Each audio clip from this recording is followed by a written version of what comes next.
It is 6 p.m. On the dot, and I will call this meeting of the Committee of the Whole to order. Before beginning, I'd like to acknowledge that we are Mi'kma'ki, the ancestral and unceded territory of the Mi'kmaq people. And I will look to council for a motion to approve the agenda. Moved by Councillor Ernst, seconded by Councillor Sanford. Are there any additions or deletions to note? Seeing none, all those in favor? Opposed? The motion's carried. Move on to approving the minutes for our March 16th meeting. Can I get a motion to approve those? Moved by Councillor Duggan, seconded by Councillor Birtles. Are there any errors or omissions to note? Seeing none, all those in favor? Opposed? Motion carried. Moving right along. All right, that takes us to unfinished business, and tonight's big ticket item is the budget. We will go through initially the utility budgets, which we didn't have time for last time, and then commence general discussion with regard to the town general budget, if that's okay with members. Councillor Sanders? Well, we can do that, yeah, but I think we should start with a little bit more global discussion. Yeah. So with that, I'll turn it over to the finance director to go through the utility budgets. Thank you, Your Worship. So as you have mentioned, that we'll review the water and electric utility budgets and their integration with the CCPE. And then following those presentations, we'll have an opportunity for questions regarding the operating budget. So to begin the presentations, I'll turn it over to Dennis for the water utility.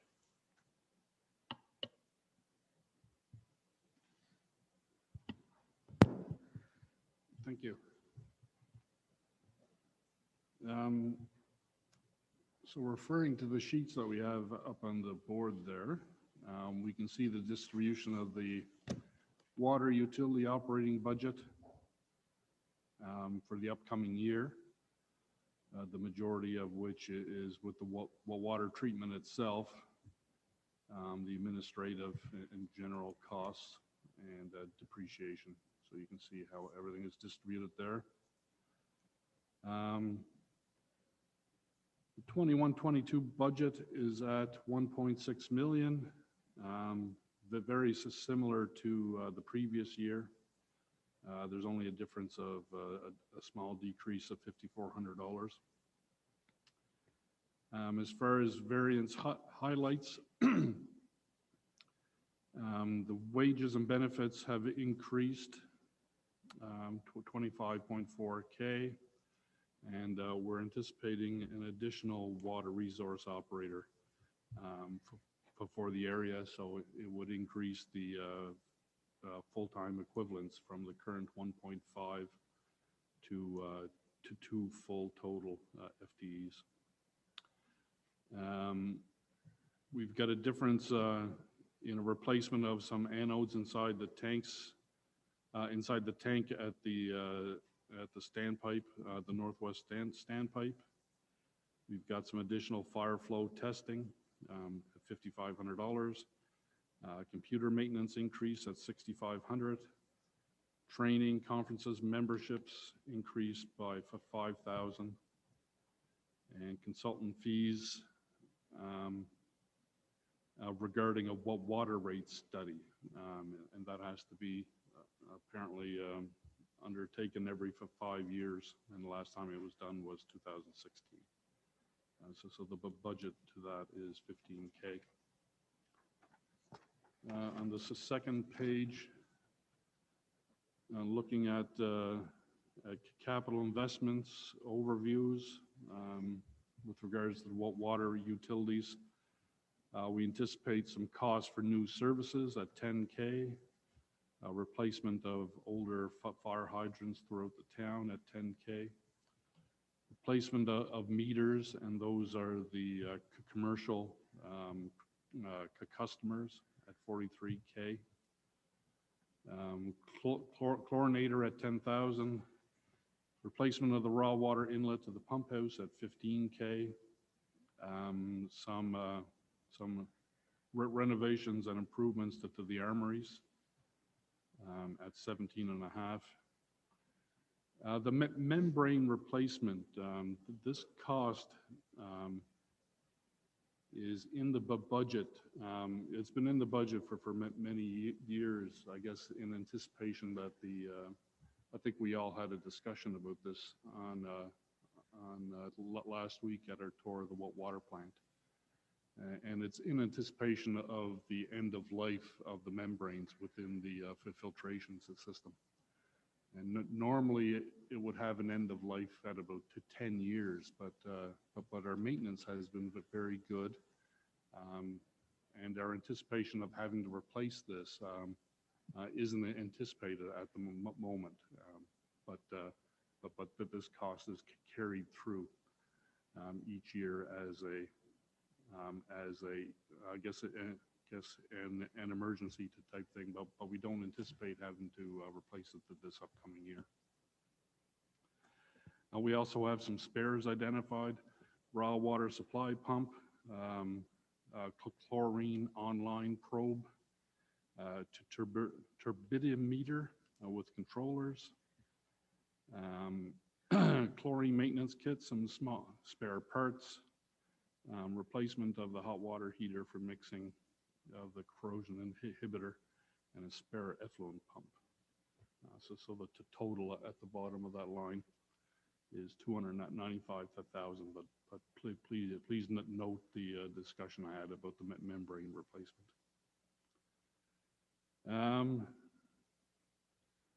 We have identified a project in the water and wastewater systems survey and GIS development.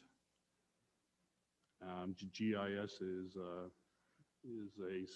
a system for us to get electronic data and identification and mapping throughout the town of our assets. And that project at this stage, at this beginning stage, has been identified at $62.5K. A project for electric net metering assessment has also been identified for the upcoming year at $5K. And a couple of projects regarding the Dares Lake water supply. We have anticipated doing a redesign of the dam and the downstream channel at the $30K. That's for the design part, and $275 for the execution of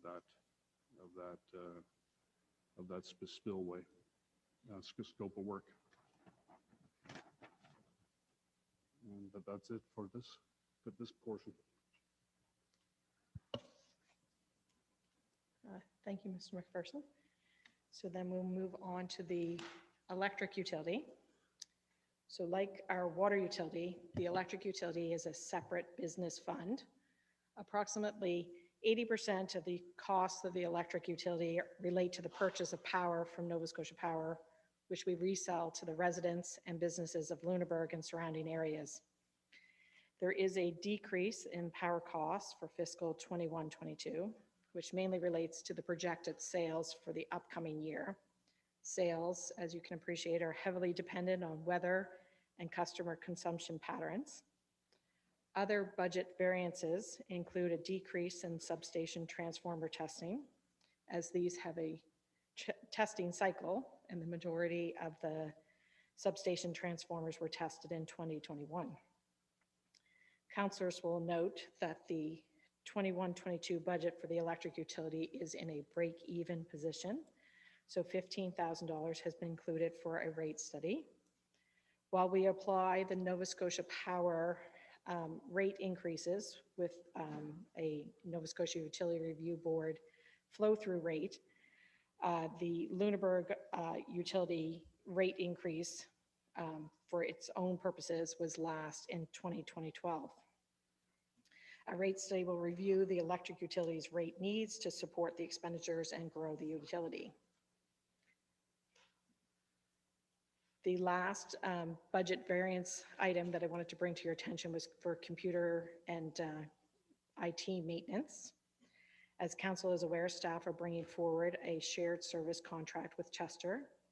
As highlighted by this past year, IT changes are fast-paced, and this shared service contract will provide a more focused resource in IT with a particular municipal lens. The cost of IT services is included in every departmental budget. However, the majority of the cost is in the electric utility to support the administrative and finance functions of the utility and the town. We can move to the next slide, Heather, with the capital for the electric utility. So there are, at the top of the page, some of the standard capital items for poles, overheads, services, transformers, meters, and street lighting. These items cover the cost for maintaining the distribution infrastructure and for new customer growth within the utility. Included in the budget is also a distribution system review that will allow us to better assess the utility's future asset management needs. The two other items included in the capital budget are the LED street lighting review and the solar assessment study. And that concludes the electric utility. And then if council wishes, we can open up for questions by department or general questions, however you wish, your worship. Thank you. Thank you, Lisa. I will defer to councilors if they want to commence general discussion on the town general budget or the utilities or anything else at this stage. Deputy Mayor? Just one quick question through to Lisa. In our electric light utility, I mean, you say the 20-year debenture is up for review next year, is it? Or this year? Deputy Mayor, that is this year. This year. In the fall. And yes. will that make any change in our interest rate on that, or is it just to be renewed, or? It will change the interest rate. It will be whatever the current debenture interest rate will be. Hopefully it will be a little less than what it has been in the past. We will be coming with a report to council because you have to actually do a formal borrowing again for that last 5-year period. Councilor Halverson? I'd just like to get a little clarification. The customer meter replacement that we're talking about here, that 43K, is that meters in people's homes? Is that commercial meters being replaced? Why are we spending $43,000 on that? It would be an upgrade to the current commercial meters that we have around town.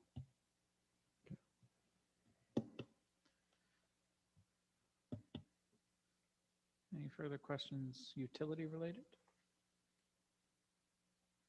All right. Yeah, Councilor Halverson. I would ask too about if I just go back to the page here, I guess through to Dennis, through your worship, the Dares Lake water supply. This is not in the 5-year ranking, but it is in this year's budget.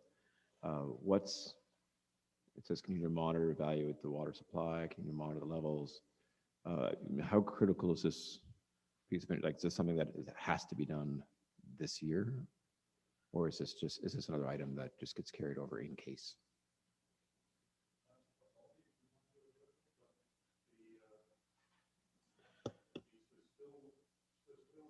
We have currently is falling apart.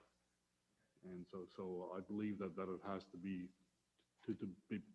replaced as soon as we can.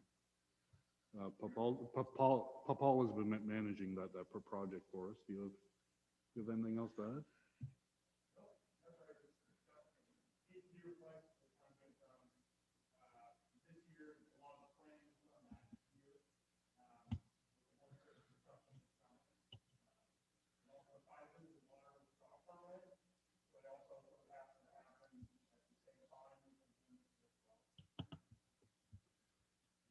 Thanks, Paul.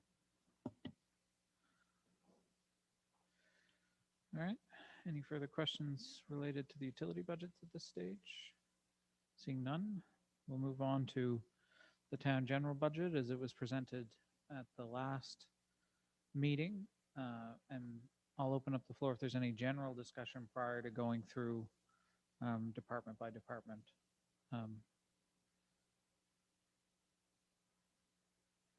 Any questions, comments, discussion? I have a few.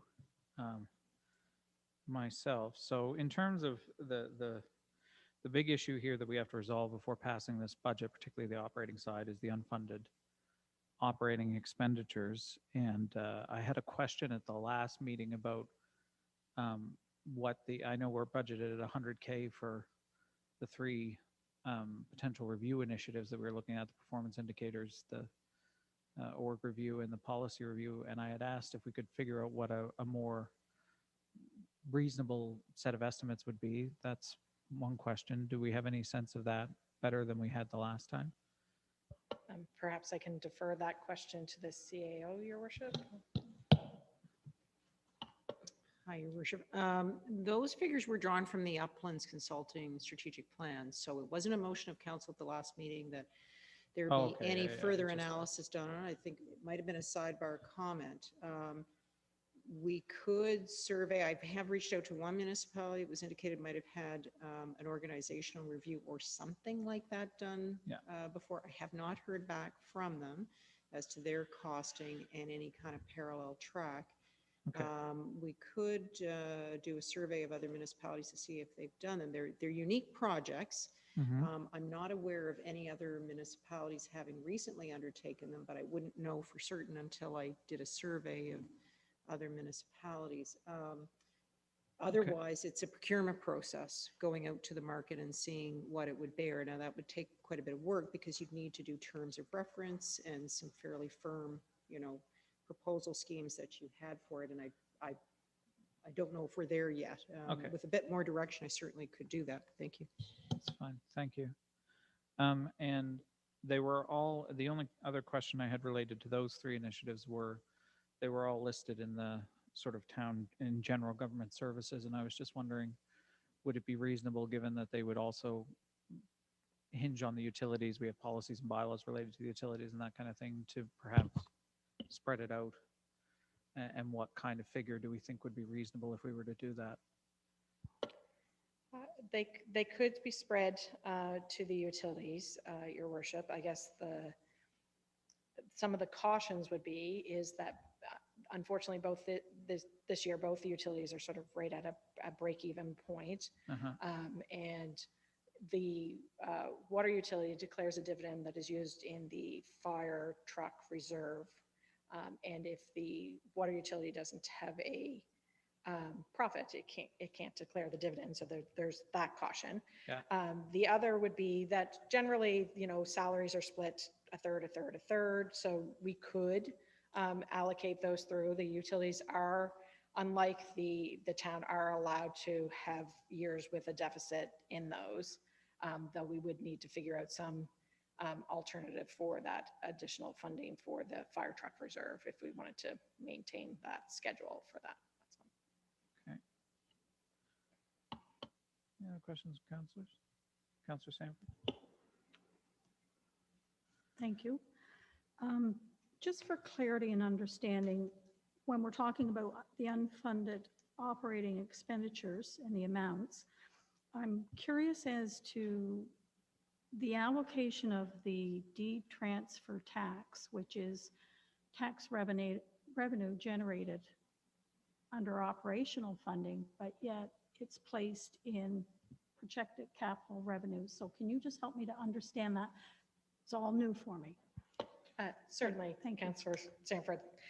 So we have a deed-transfer tax bylaw, and within the deed-transfer tax bylaw, we have our rate set at 1%, and it notes that all of the revenue from those items go to the capital reserve at this time.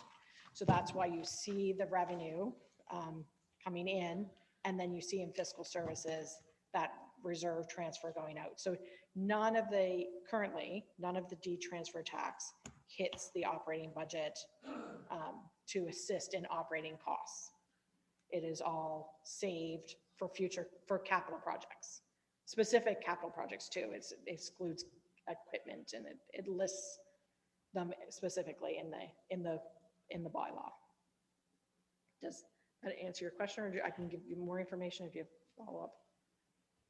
It answers my question, but I'm curious now about the bylaw. Like, I'm thinking, why would we have created a bylaw that prohibits the use of funds generated through transfer tax.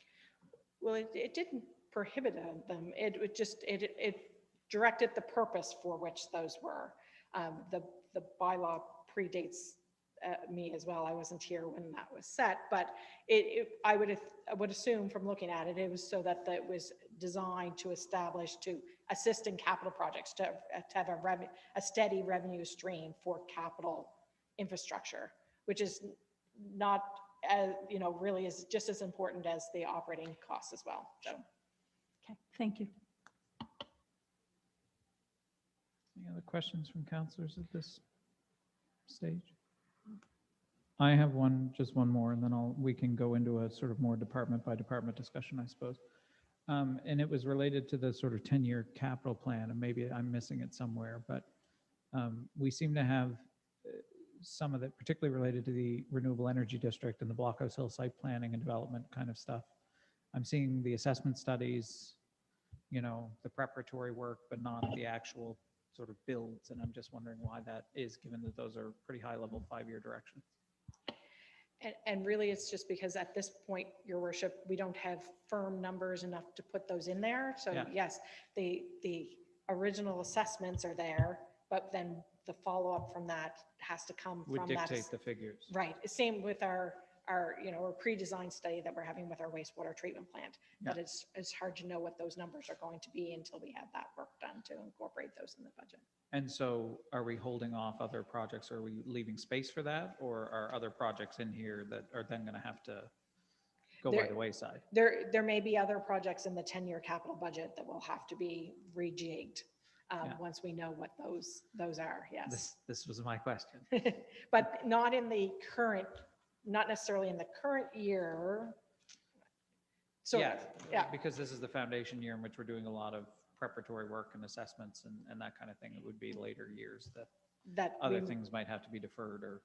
Yes, and it depends on other funding from other sources and those sort of things. Yeah. Those will be integrated into the 10-year capital plan as we have more fuller numbers for those items. Okay. That answers my questions right now. Are there any other questions before we take a deeper dive into this? Councillor Sanford.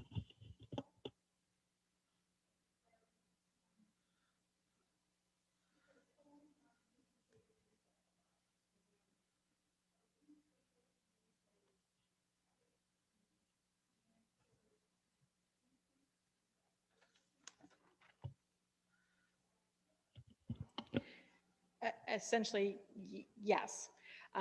They are specific that they have to offset lost revenues, so you have to be able to show that those revenues have been lost.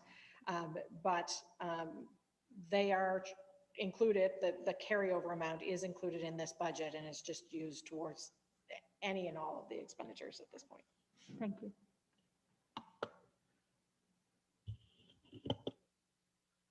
Okay. Any further sort of general discussion questions from councillors?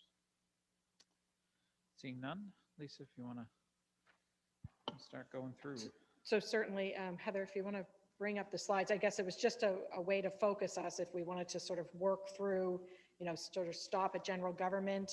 If there were any specific questions about general government, then we could answer those and then just sort of move through the operating budget that way. I didn't intend to go down line by line. I didn't think council would want to do that, but. Well, it's council's pleasure. If they want to go line by line, we'll go line by line, but I think it's probably best to leave it at a high level at this stage if we can. So we'll start with the general Government, which is on General page government. 13, if people are looking for it. This feels like a hymnal when you're doing this. And, as noted before, you'll find the variances in the budget to that far left column, if that helps direct any questions that you may have. Certainly within this budget are those 3 large CCP items. Any discussion related to Councillor Sanford?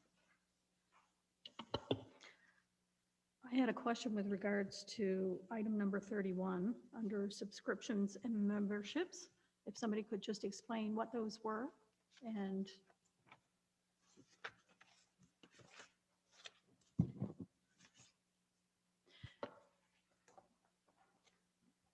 So certainly, I mean, if you turn to page 17, it has a note of what those various items are, but it's memberships in various affiliations, associations for the town.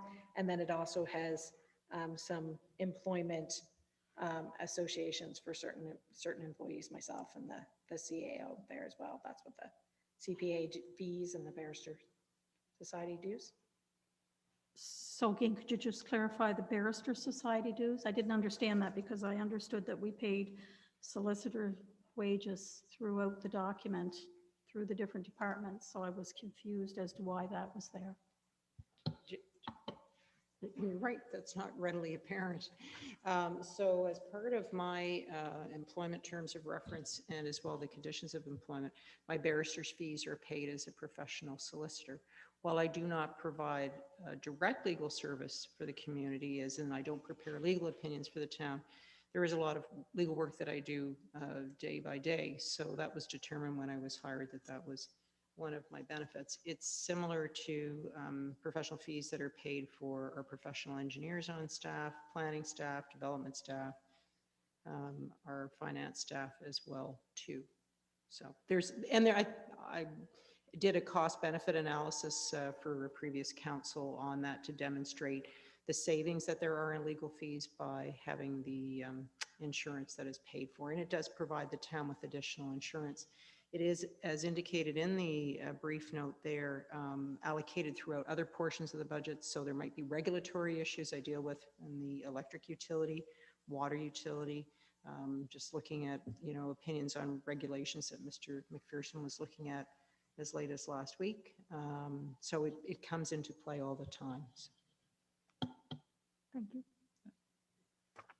Deputy Mayor.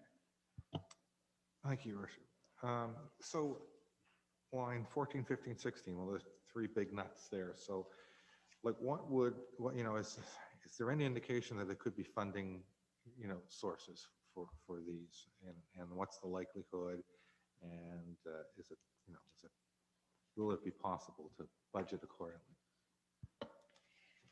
We have been putting out feelers, Deputy Mayor, but at this point, I don't have anything concrete.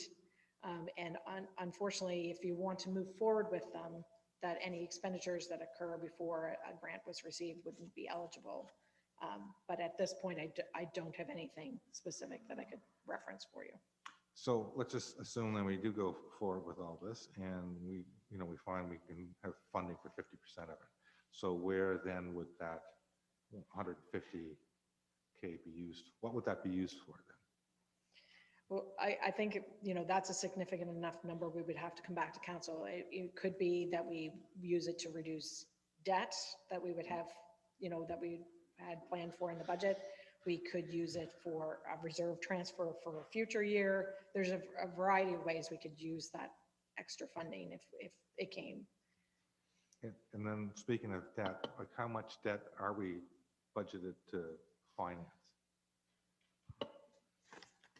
Currently in this budget, there is, sorry, I have to find the right page here first. There is a $1.1 million worth of borrowing in this. So we are working with Municipal Finance Corporation to bring you a presentation at the next Committee of the Whole meeting about a debt affordability model for the town.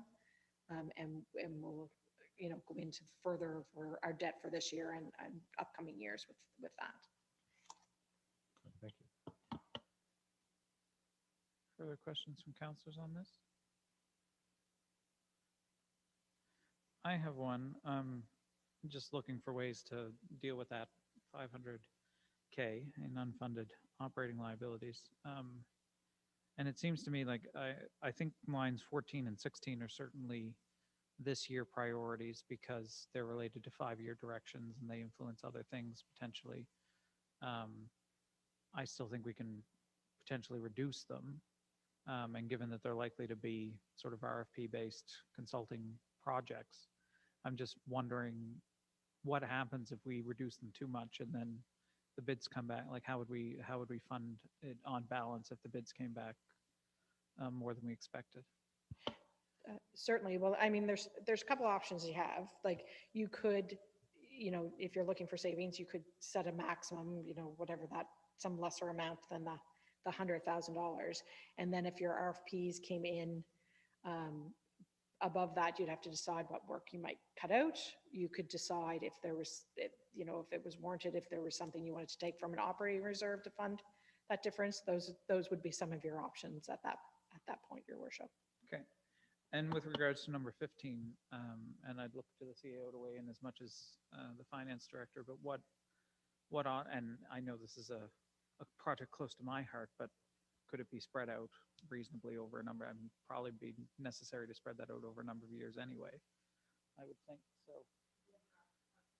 Yeah, that's definitely possible. So my question is basically, there's opportunities to lessen these potential costs without giving up. Certainly, I don't want to give up on the initiatives, but to spread things out to make it work.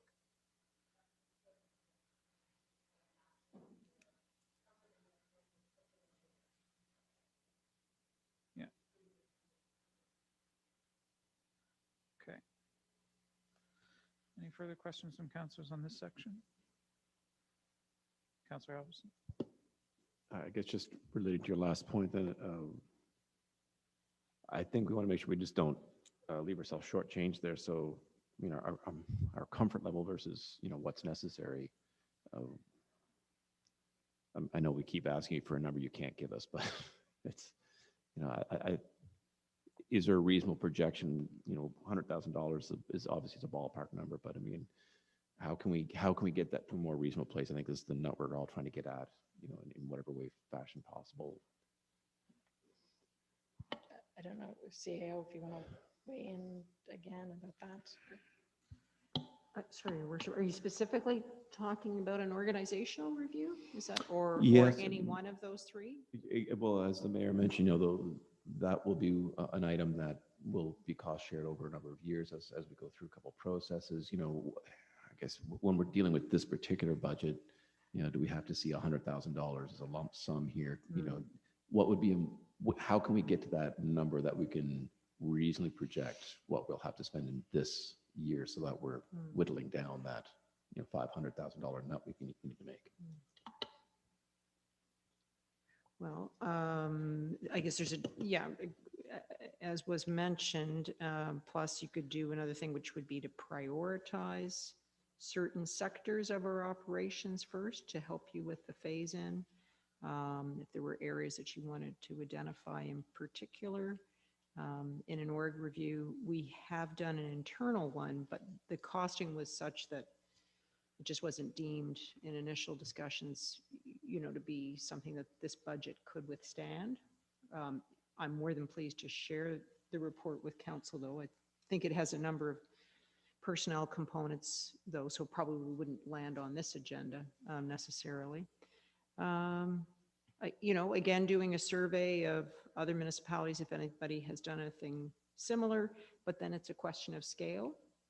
Every community is unique. Their structure, the number of employees, the number of divisions that it has. We're unique in that we have an electric utility, as you know. A cemetery is very unique to municipal operations.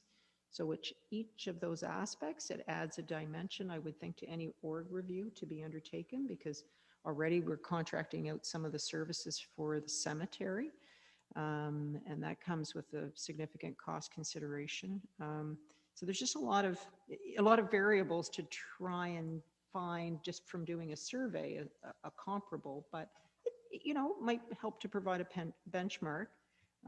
So we could do something like that. Surveys of our municipal counterparts, because they're, if not on a daily, certainly on a weekly basis, municipal surveys go out online to our colleagues. So you often have to follow up with some directed calls.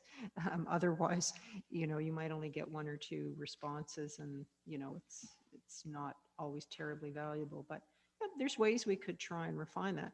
But really in procurement, my experience has been by stating a limited budget. That's often your best, best bet. Just, this is our ceiling. This is really all we can afford. And what can we get for that? And then you can ask people to price on components over and above. So if there are additional items, services you want them to provide, they can provide those extras, so to speak, and then you have a better range of, what the core services are and additional components of studies.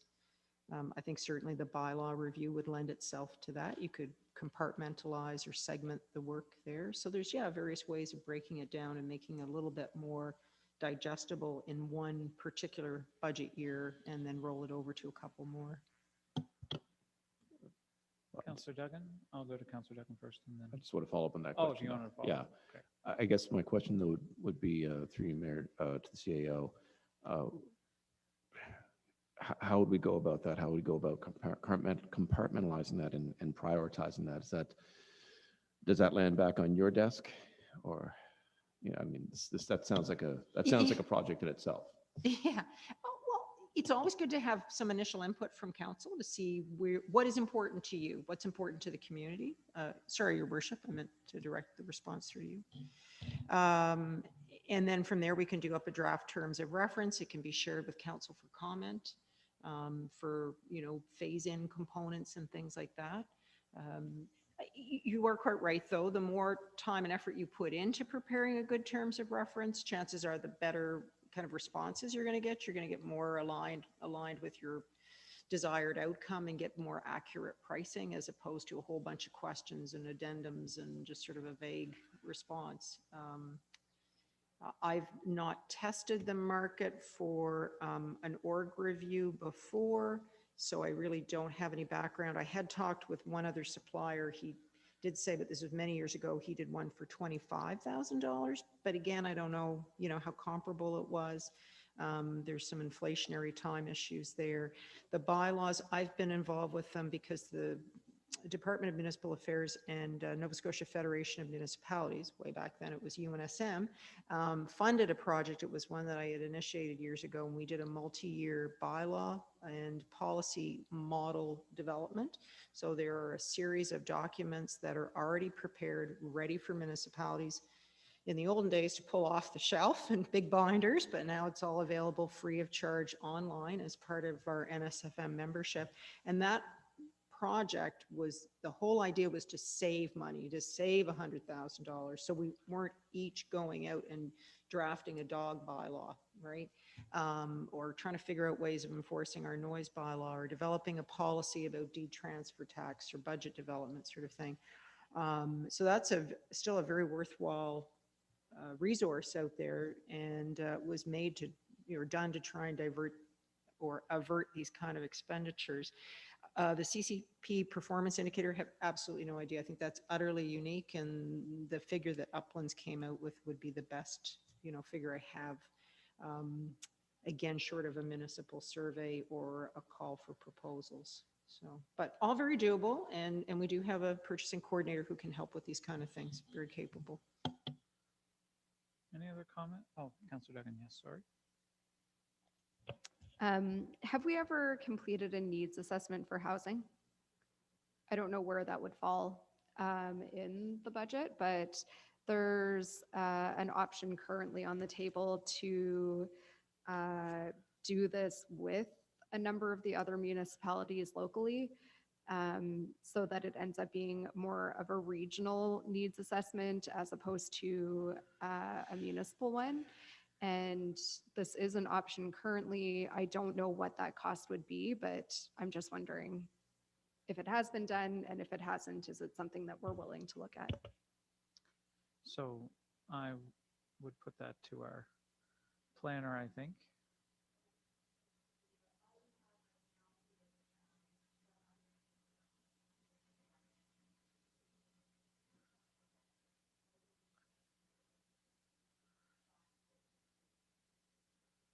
So the discussion paper wouldn't constitute.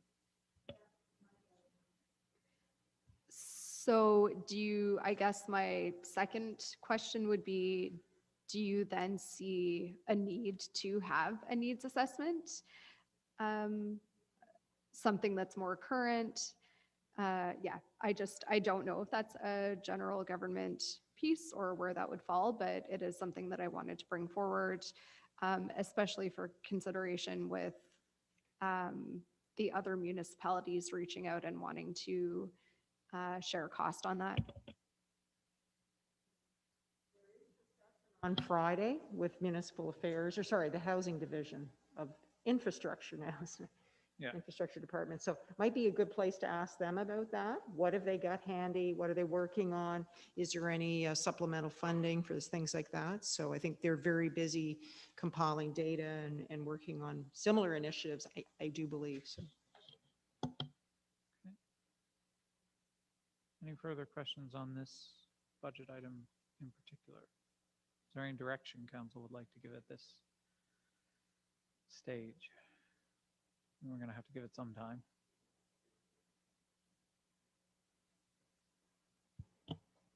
Well, your worship, I mean, like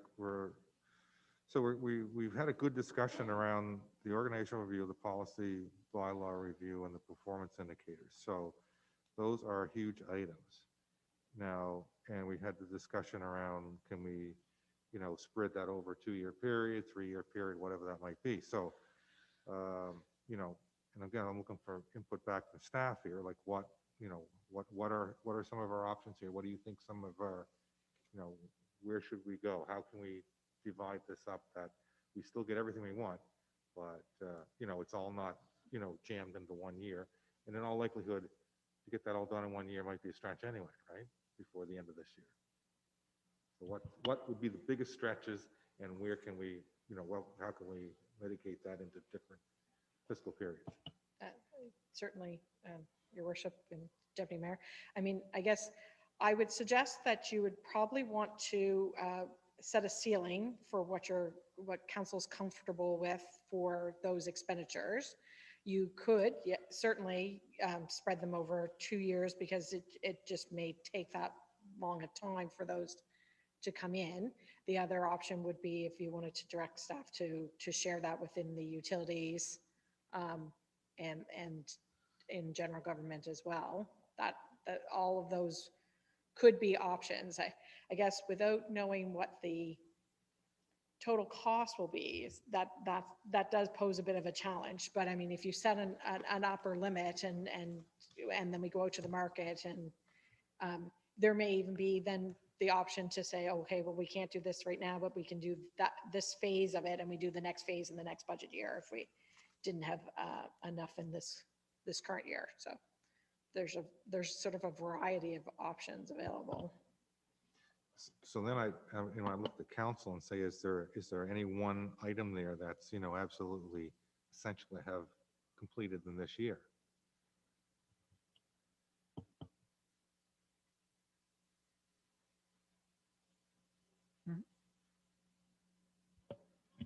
I would say, as far as I can see, that the policy and bylaw review, getting that started would be a big one.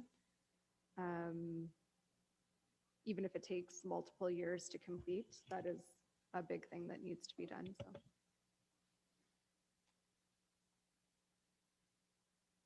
Councillor Sam? I'm just thinking about the organizational review, and as I'm listening to the discussion and so on, I'm thinking about the value of having external folks do an organizational review for objectivity and so on.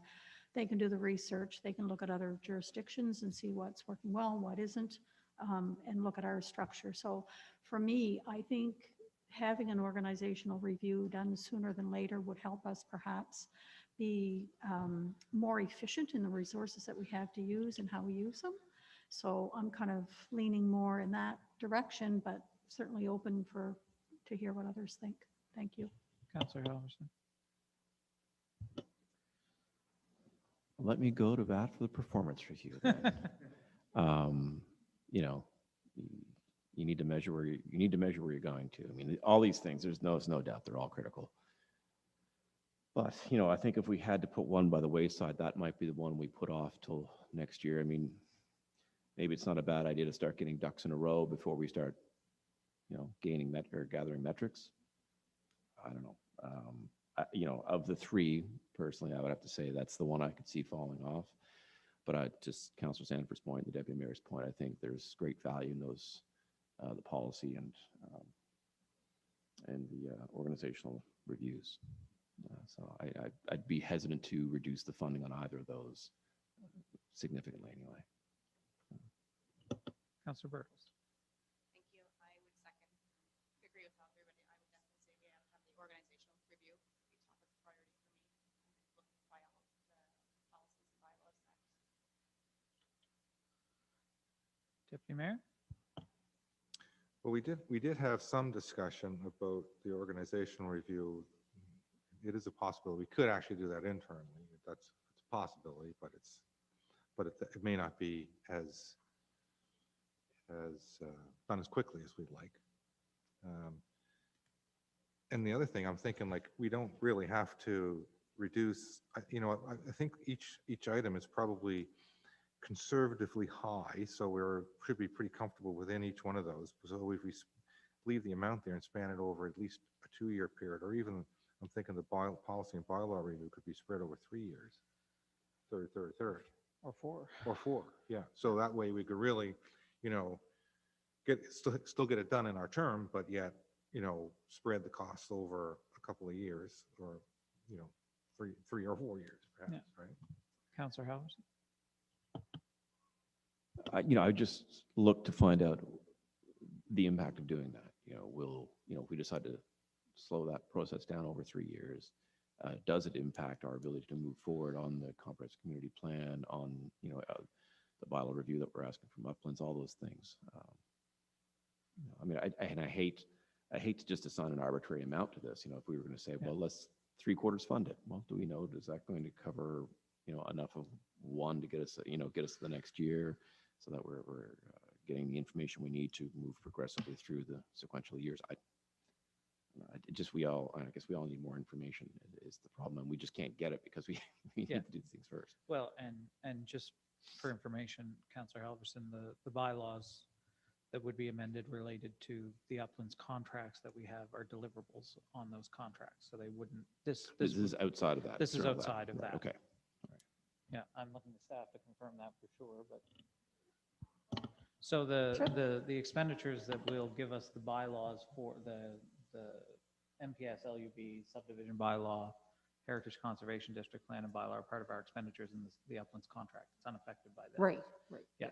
This would be other kinds of bylaws that, you know, just normally don't get modernized when they're off of the corner of somebody's desk. So Okay, I think that changes the water and the beans. Then. Yeah, for sure. no, for sure.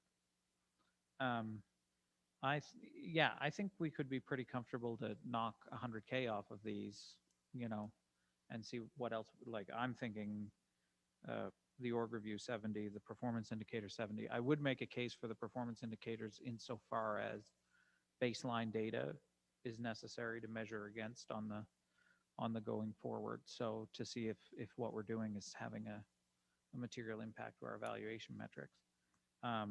And the policy review, I could see us taking down to 50 or 60 or something like that.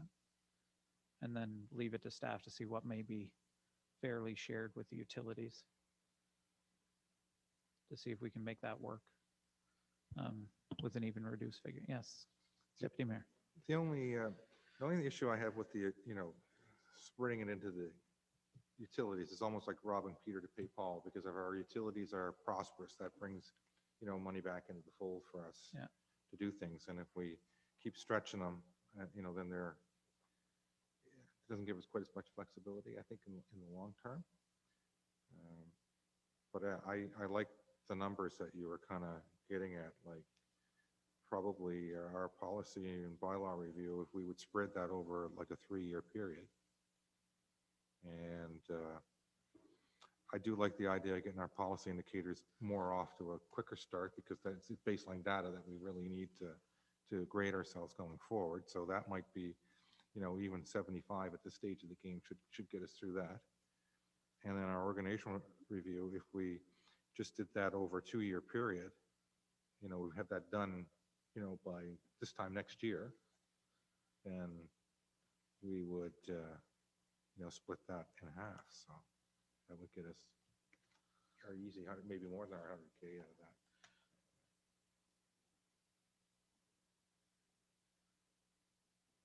So we'll leave that with, is that something I was just pitching numbers out there, but is that Yeah. good for council? It's still only 20% of the unfunded operating liability, but But it's, that's a good chunk of it. yeah. All right.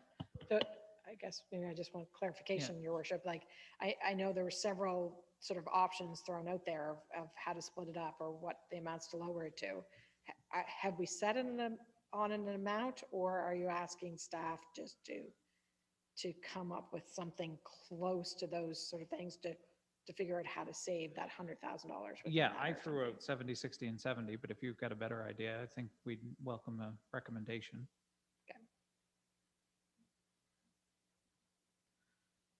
And then, did anybody have any questions that weren't related to those three items in this part of the budget? No, I had one, Lisa, just in terms of, I'm looking at the budget for council conferences and training. And given that it's a COVID year, I was wondering if we were going to need quite that much, and the actual was actually $1,000 less than from the 2019-20. So I was just wondering, is there an opportunity to, I mean, we're going to have to nickel and dime this eventually, so we might as well do it while we're going through this. Certainly, Your Worship. I mean, we had, in the COVID budget last year, we had eliminated it all in general, all the training in general government, but we had left it in the water and electric utilities. I know training is important for staff and it's important for council as well, but I mean, if you wanted to, if there was, a recommendation from council, certainly can adjust that to whatever cap you would like that to be at, I guess. Well, yeah, and I just wonder, in a normal year, most of those conferences and trainings would be for travel and hotel and per diem and stuff like that, and they're all virtual this year, so. Right, we were just thinking of, Yeah. of bringing people in and those sessions that you've been having. Oh, I see what you mean. That sort of thing. It wasn't necessarily designed to be for you to be going away to a particular conference, but it was to hire Yeah, a facilitator. less to- conferences, more training. Yeah. Gotcha. Deputy Mayor? Well, we're getting into more than nitty gritty. So we have like our grants to organization, which is typically $20,000. And how many grants do we have requests for to date? Unfortunately, Deputy Mayor, I don't have that number for you at this point. The deadline was just last week, and they're in bits in my inbox and in my physical inbox, and I haven't assembled those yet, so I couldn't give you a number. Does it unfortunately. seem like it's more than usual, less than usual? It seemed about typical. Typical? So that's, that once again is just, money in, then we give it away. So it's, I'd be happy to cut that back $5,000, everyone else's.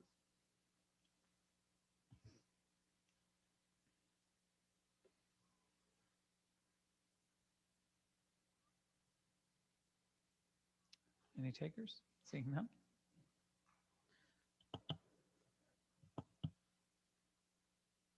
Any further questions at this stage? All right. Move on to the, Next section, Your Worship, is the other protective services. That's on Yeah. page 18. Obviously, the large cost on this one is policing with the RCMP.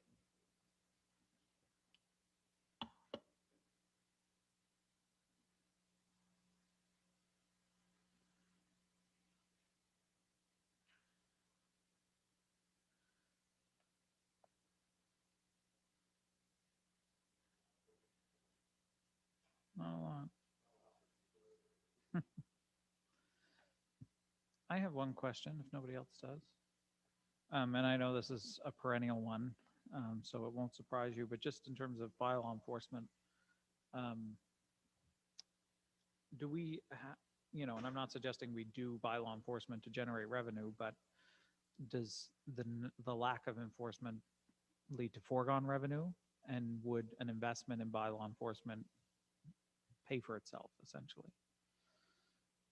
Perhaps, I don't know if the CAO wanted to weigh in. Did you? Yes, sorry, Ms. Renton, my question was related to an investment in bylaw enforcement being Right? Yeah. being a sufficient revenue generator Hmm. to offset itself.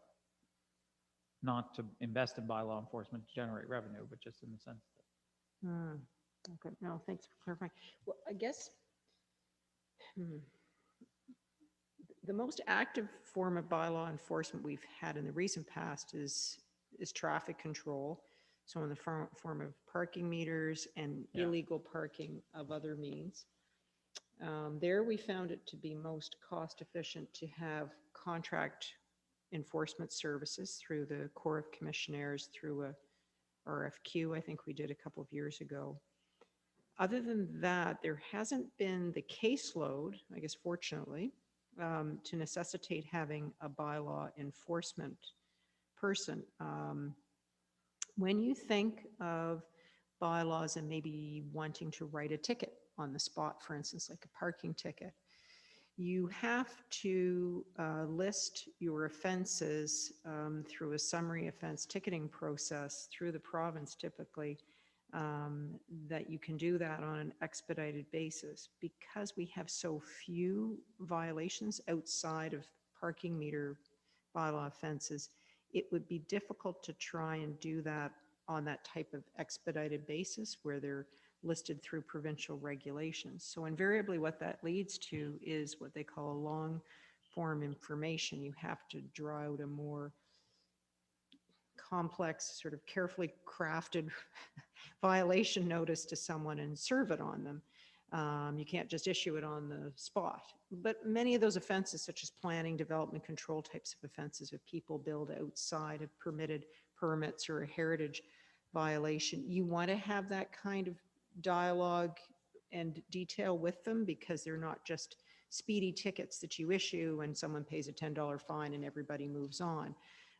They're typically a more involved process that would require often our solicitor to be involved. So my experience, and I did a lot of bylaw enforcement work in my previous work, it's just we don't have the volume here to do, but I might be missing things. Maybe there are specific types of violations, like we might have a couple of noise bylaw complaints a year. Typically they can be resolved through bringing the parties together, either virtually or otherwise. We might have a couple of dangerous and unsightly complaints. Again, similar type of approach, you try and mediate a resolution that everybody can live with. So fortunately, we don't really have a lot of bylaw offenses. It's parking, and you will see that this budget does not include, again, this year, an active enforcement presence with the Corps of Commissioners, because we just haven't found that there was last year during our COVID reduced budget, there wasn't the parking volume that we had. Those who paid the parking meter, God bless them, they did it, and there was about 50,000 in revenue stream, and we just did not feel, given the current economic climate, that it would be good to have a heavy enforcement presence with the Corps of Commissioners. So that's a very long and convoluted answer to there's not a lot of bylaw volume. Okay. Thanks. Councillor Alverson. Well, I guess on that note, kudos to our residents for playing by the rules. So I would like to know the fire inspector contract. It seems like that took quite a jump this year, a $4,500 increase over a $7,500 amount. Is that just a new contract? Or what? Well, I mean, the CAO could probably elaborate, but I can jump in here. We used to have a contract with an individual, and that person has since moved on. And so this would be a contract with another municipal unit to provide that service. So there's some increase in the cost. Any further questions on this? I have a question. Oh, the Deputy Mayor. Okay. I have one that's sort of related to what Councillor Halverson said, but not the particular item he said. It is in that there seems to be a number of items in the budget where the budgeted amount is greater than the projection or the actuals from previous years. And I'm just wondering, is that a kind of cyclical thing, or is there some room to maneuver there in terms of the ability to reduce expenditures? I don't know which specific ones you're I'm not referring to referencing, any Your Worship. specifically, they're sort of But I mean, scattered. sometimes when you're looking at the projections, I mean, they can be a predictor of the current budget, but also there's sometimes other factors. So we'd Yeah. have to look at specific ones if you're looking at them to see if there's a reason that they Okay. are higher than the projections from But a you previous year. would not recommend that gives us any kind of room to maneuver because they're conservatively budgeted. Typically not, no, that would not be a spot where I would say that that's an area where you could find some things. Deputy Mayor? Well, I'd just kind of like to go back to the parking meter discussion, because I think there, in terms of enforcement, like $5,000 worth of enforcement will probably get us $10,000 or $15,000 worth of revenue. So it might be worth to pursue that. So I guess pre-COVID, so back in fiscal 2019-20, there would have been just about $3,000 worth of enforcement costs that year. And, you know, with no travel restrictions and tourist activity, we generated just under $140,000 worth of revenue that year. This, you know, when we were building our COVID version of our budget last year this time, we certainly didn't know what travel would look like in the summer, and it certainly was quite restrictive, you know, but the projection is only about $42,000 worth of revenue for 2020-21.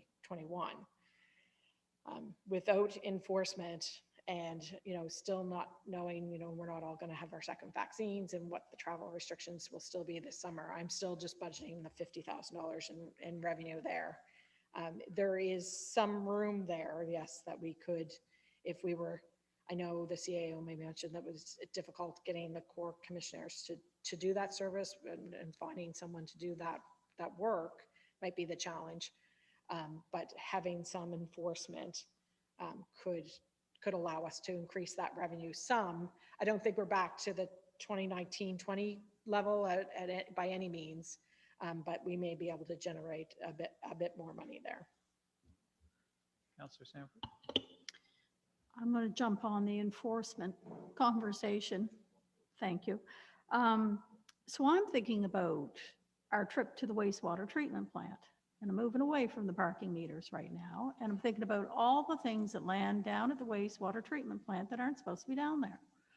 So when I think, yes, we may not have a lot of enforcement items on our plates at the minute, but I'm wondering if we actually had somebody who was there for bylaw enforcement, might we utilize the service more to address some of the pressing needs that maybe aren't quite as obvious as the meter issue? And my mind goes to the wastewater treatment plant. We were talking about things get dumped, you know, businesses dumping things down drains that shouldn't be going down and so on. So if we had somebody who was doing checks and so on, it would only take, I think it would be a good investment when you think about the amount of money that we pay to ensure that the wastewater treatment plant functions effectively. I just think we might want to consider that in that context. Thank you. I will refer that to the CAO. Yeah, no, thank you. And absolutely, you know, that is a very important bylaw and concern for us. So that is set out in our environmental health budget. So to have a fourth water resource operator who would be more knowledgeable and trained to do environmental enforcement about the bylaw, who could do the kind of tests and whatnot that we would need to be able to read the reports that would come from, you know, industry, various businesses who have a duty to report and comply with the bylaw provisions. So that's where we were thinking could be part of that person's job. Also looking, you know, at our watershed and making sure that those lands are protected and they're not. So absolutely. You know, could you have someone and you could build components of a job separate and outside of the wastewater and water treatment? You could also do that too, but we were hoping to kind of hive on to that position with that role of enforcement. So, yeah. Councillor Sanford? Just thinking, I'm wondering, would it even be a potential opportunity to cost share a position with someone else? Like somebody else that needs a bylaw enforcement person? Just a suggestion, I don't know. Good cause, Sharon? We had talked with the town of Bridgewater in the past. There's always interest. Sometimes there's not follow through. I don't mind knocking on that door again. I think it's always good to ask and see what their capacity is. So I'd be more than pleased to do that, Your Worship. See if there's some opportunities there. Yeah. Councillor Halverson. Just back to the protective services expenditure budget. I just want to make a comment more than anything else. We're all talking about, a couple $1,000s here or there on this budget when the elephant in the room is really that top line.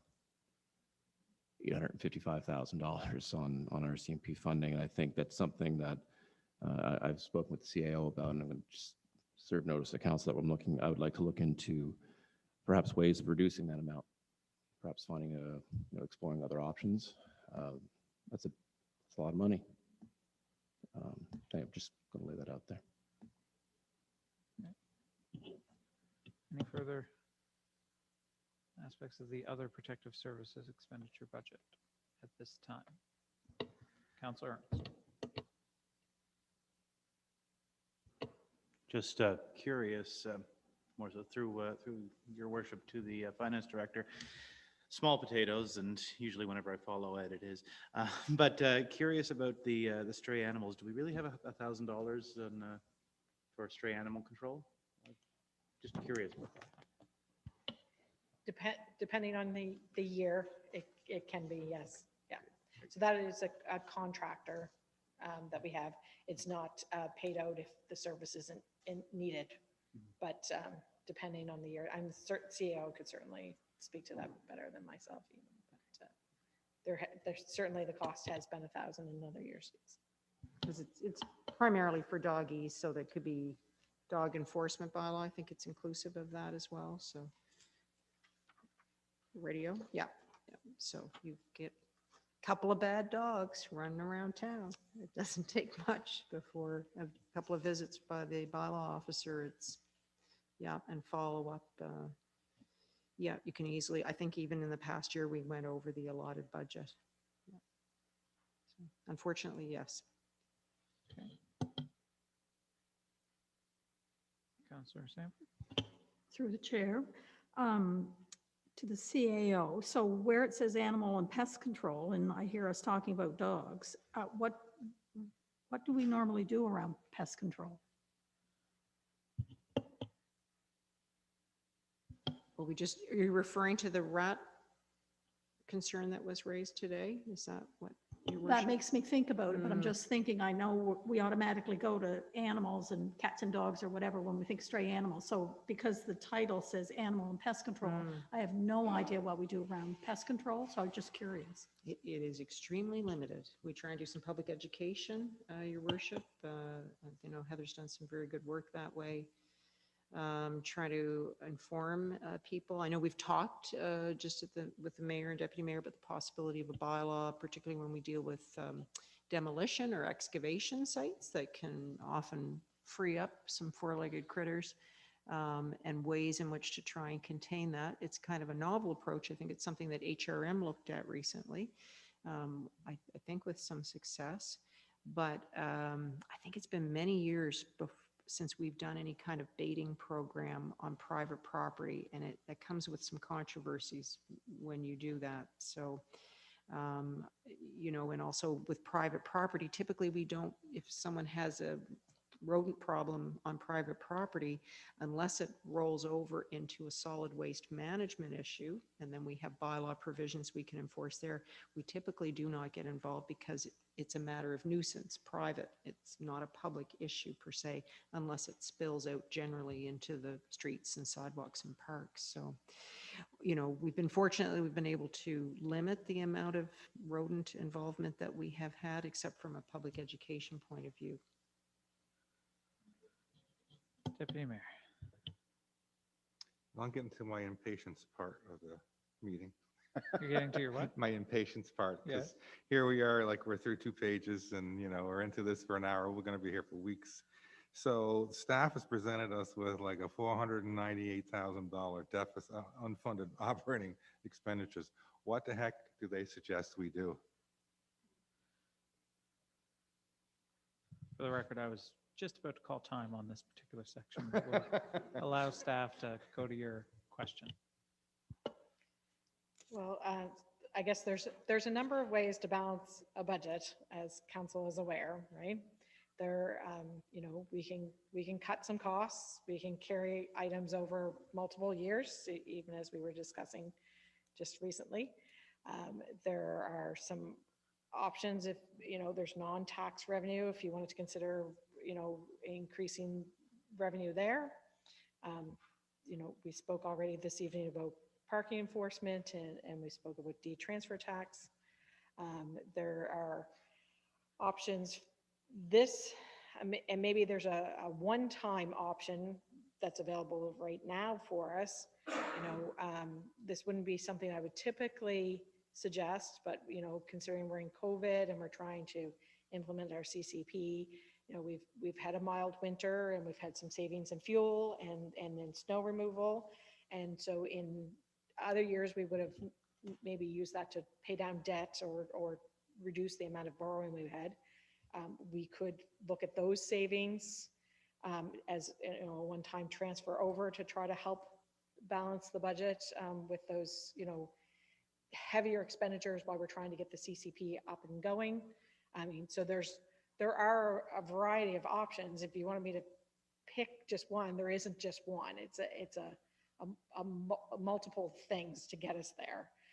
If you wanted me to come back with something to say that's what this is what it could be, I can give you a couple options of what it could be. You may not care for them all, but there's options, but there are also endless options. Well, and that's Yeah. what I was sort of getting at. I mean, like, you can get a first cut at this where, we'll be spinning our wheels in among these numbers and Yeah. we're talking about $1,000 items here where, really that's not going to get us where we need to be. So I think that would be extremely helpful.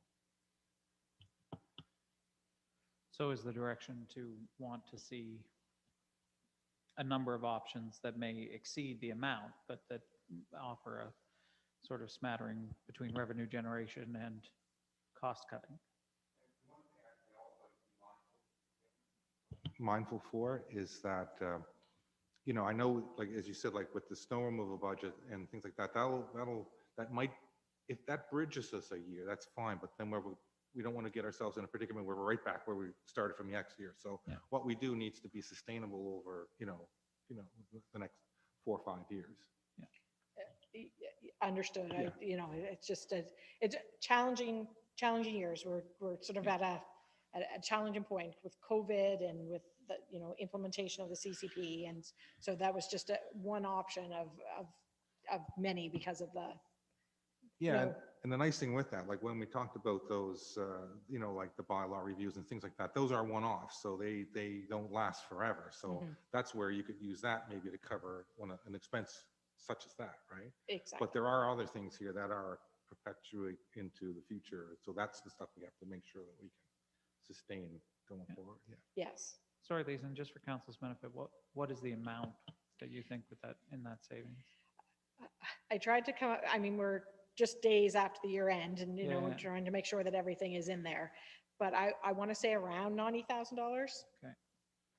Most of that savings is obviously in the snow removal for this past I one. resisted the urge to say ballpark, which I know is my favorite word when we're having these kinds of discussions. I knew you were going to ask. And just related to the CCP and the notion of bridging, a lot of our CCP directions, correct me if I'm wrong, would help alleviate some of our cost centers that we currently have in terms of surplus asset sales potentially and that kind of stuff would. Well, certainly it will reduce your operating costs for some buildings and those sort of things as if you're selling those things off. Yes. Yeah. Those that have already been disposed of are already reflected. Those Yeah. cost savings are already reflected in the budget. Yeah, no, I appreciate that. And any ones that we would be working towards, we can't reduce those costs until maybe. Until we do, no. Until we but do for my another point year. was to the deputy mayor's point about, does that give us the 1 or 2 years that we need to bridge things so that we're not then back where we started, having to find another one time? One time should mean one time kind of thing is, and I know you agree with that, but. Exactly. I guess I'm thinking it more like in a, a typical business, you might get a line of credit to float you for those sort of things. This sort of would be like that kind of Yeah. a nice option. Councillor Sanford? Thank you, through the chair. Just want to jump on the sustainability conversation, because I think as councillors, we're going to be having this conversation every year and every time we come to look at a budget, because the expenses keep going up. And we need to look at ways of increasing our operating revenues. So I've been given a lot of thought since we've had our last conversation here. And I think it's time for us to maybe think about some of that heavy lifting so that we can put the pieces in place to work towards generating those revenues. And I'm thinking specifically about, in this particular case, in this particular example, to the deputy mayor's point, we're selling some of our assets, which will no longer create the expenses year over year for us as council. But I think too, not only in physical buildings, we have land as well.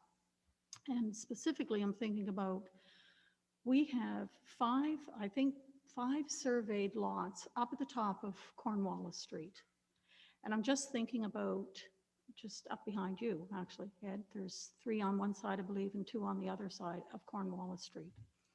And I'm thinking about, is there an opportunity for us to look at selling those lots at a particular time right now where the real estate is quite, would be in our favor for selling lots, which in turn would probably generate, let's say if you generated $80,000 on a lot, so you had 5 lots, there's $400,000 that we could then take and turn into water and sewer lines for those lots. I don't know if they're already in place or not, but I'm assuming maybe somebody could tell us that at some point. But also what monies could be put into the water and sewer lots for those particular parcels of land. The excess could then be used to move towards, I think, down off of Cornwallis and King Street, down over Back Harbor. There's more land there that we could look at investing or making work for us. So I'm thinking it's a step in a direction where we would be doing some heavy lifting, because I'm sure that while there are many people who I'm aware that would be interested in building in Lunenburg and don't particularly have the opportunity, I'm sure there are folks that may say, no, we don't want anybody building, by us or whatever. But I think we have to start looking at, how do we generate tax revenues? And we need that development. And I know our land use and subdivision bylaws are coming, and we're hoping that development will take place. But I think there are opportunities for us to move in that direction for the benefit of generating revenue and sustainability of the town. Thank you. I don't think any of us disagree with the notion that we need to be densifying and generating more tax revenue, and that we're going to be pursuing all available options to do that. In reference to the lots on Blockhouse Hill, I think, and I'll look to the CEO to correct me, that those were held specifically as an access point to a future potential Blockhouse Hill development. Is that the logic? Well, yes, you're right in part, Your Worship. So there are actually, I think, 3 lots that we've asked the solicitor to migrate, and I heard from them a couple of weeks ago. They are still working on them. I think Mr. Luchek in particular. So I could ask him for a further update how that's going. Sorry, my volume seems really high. And we're also working with a property developer solicitor who specializes in this area to try and fast track some processes for council as to how to bundle, well, first of all, identify parcels for potential surplus sale and put together a process map for us. The one, of course, that we selected first off, without getting too much into areas that should be discussed at perhaps in camera, that probably wasn't the easiest, because we, of course, have some of our land holdings within the World Heritage District, and those properties have some, significant heritage value, Mr. McDonald would remind me of, so we have to be mindful of those. But I think what we'll try and do is develop for you a methodology by which you can dispose of these properties more quickly, to look at trying to achieve best development opportunities for the community as well too, how to yield the best interests of the community in an efficient way. So we're just starting to work on that because this approach of this council, I think it's important to note, and I'm sure many of my staff colleagues will concur, is very different from prior councils. So prior councils, there had been suggestions made for selling various assets over time, land assets and or buildings, and there was not much uptake. So it's a different way of looking at things. I think it's a very progressive and timely, because as Ms. Dagley has well described, you know, the financial pressures on the community are not getting any easier, and yet there's tremendous outside development interest in the community. So it's really an opportune time to have this discussion. So I don't say it by way of criticism to prior councils. The circumstances were very different back then, but I think this is a great time to be looking at those things. However, many of our land holdings, though, are not surveyed. The lands are not migrated. There may be land use bylaw restrictions that will, you know, further come to light or be enhanced for development opportunities in future with your Project Lunenburg initiative. So they're not simple properties to turn around, as we know, but I think we can develop a more efficient method of bundling them and packaging them for sale. So, and I just sent an email about that, so your timing was very good.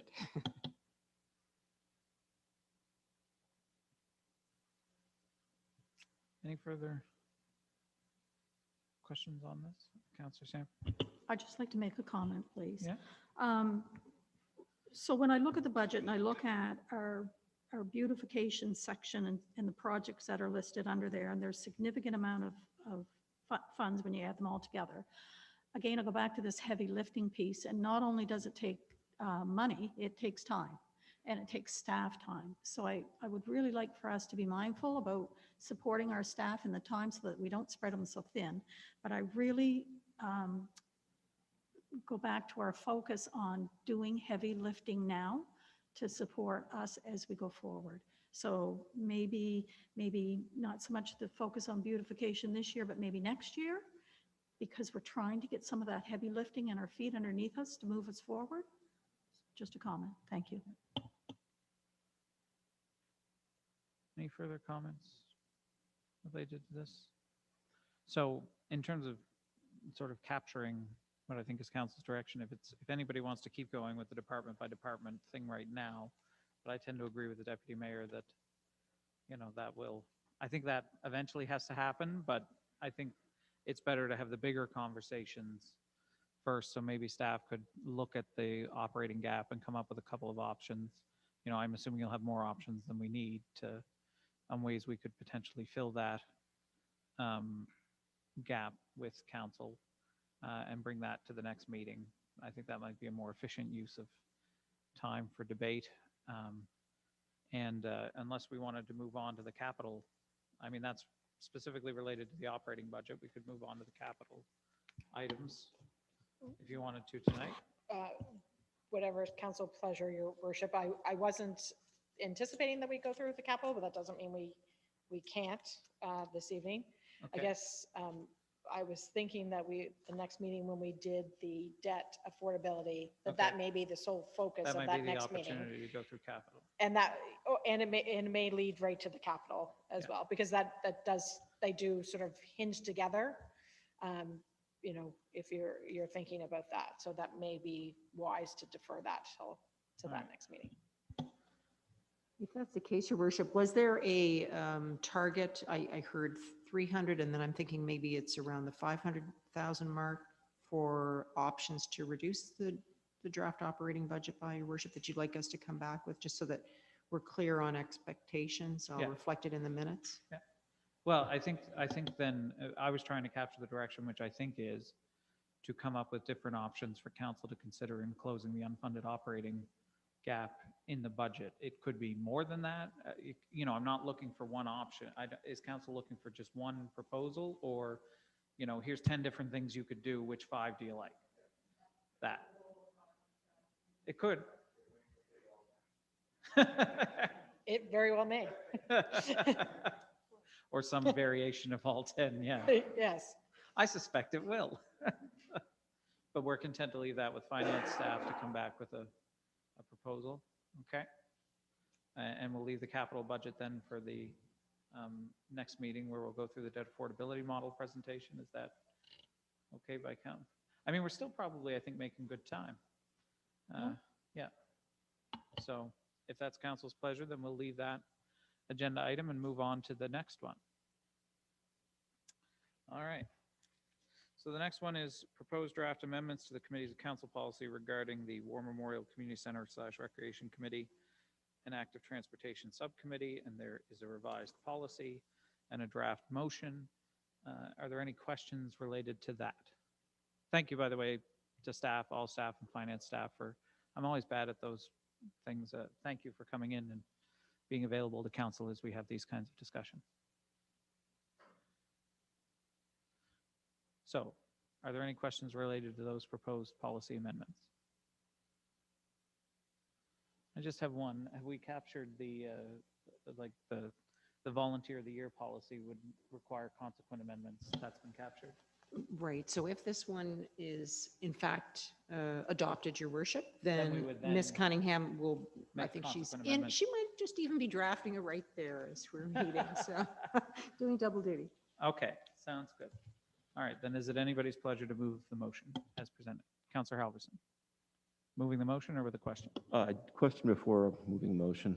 I'd like to have some discussion about just ensuring there should be some provision in there. I've had discussion with people today and who brought up concerns about the community being able to have input on, ways to improve the recreation offerings that the town has. It's been suggested that in the past that some good changes have come out of the rec committee because of the citizen engagement we had.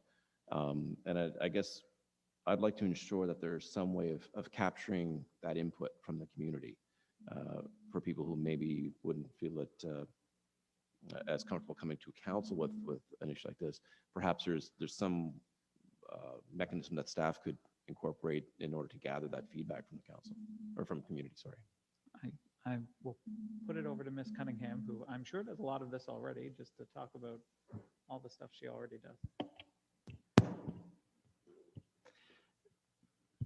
So for the community engagement, we've also put it in the recreation guide, just if people had any input or suggestions for programs or that sort of thing. So that kind of had some good feedback. I didn't put in this most recent guide just because of COVID things started to change, but that's one avenue. We also have free newspaper advertisements. So there is ways that people can come to me directly for input.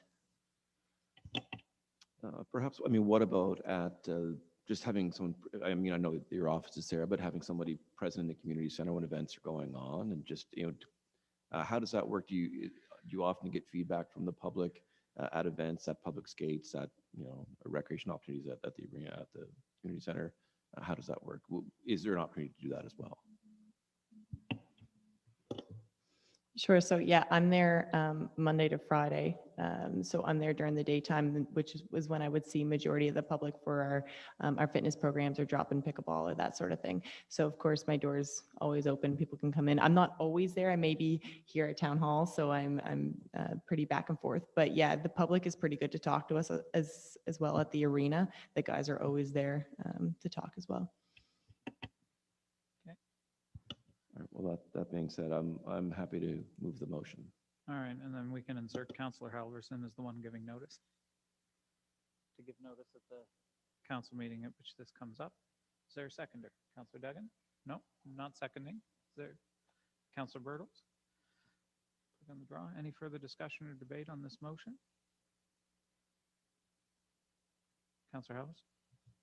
Just before we vote on it, I think I'd just like to take a moment to thank the members of the committee for Yeah. giving their time and for the investment and energy they've put into this recreation committee.